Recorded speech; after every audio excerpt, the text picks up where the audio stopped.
сәждеге барған кезде екі өкшені бір-біріне тигізу керек па, әлде керек жоқ па?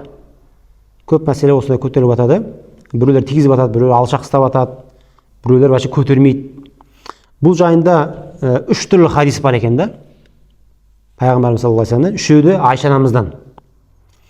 Муслим, Абу Дауд, Ибн Мажа, Насаида келген хадисте мен түнде оянсам, Пайғамбар саллаллаху алейхи вассалам төсегімде жоқ екен дейді.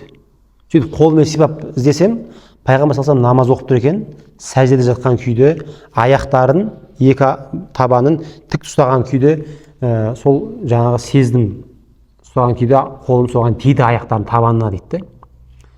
Бұл бірінші хадис. Екінші хадисте жаңағы Хаким Мустадракта келеді, Айша анамыз айтады, Пайғамбар саллаллаху алейхи вассалам түнде іздеген қолыммен ұстасам, екі аяғын табандары тік тұрып, бір-біріне тиіп тұр екен дейді.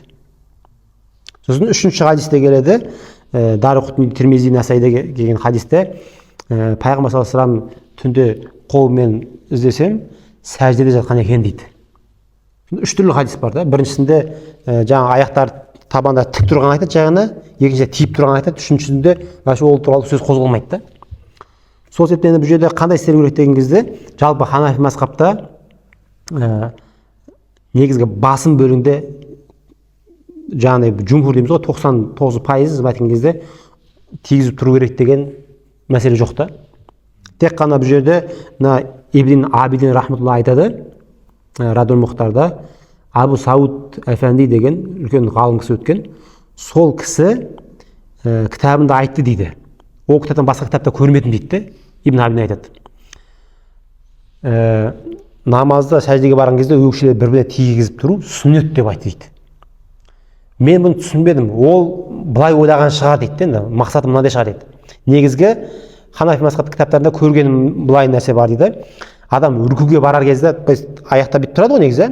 Рүкуге барар кезде аяқтарды біріктіру сүннет деген кейбір ғалымдардың көзқарасын көрдім дейді. Абу Сауд соған сүйеніп, сәждеге барған кезде де ажыратпайды деп мақсатты айтқан шығар дейді.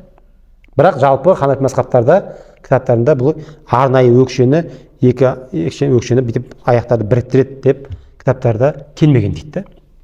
Сол себептен қалай күйінде тұрдыңыз, сол күйінде сәждеге барып, сол күйінде аяқтарыңыз тік тұрса дұрыс болады негізі. Ең дұрысы сол.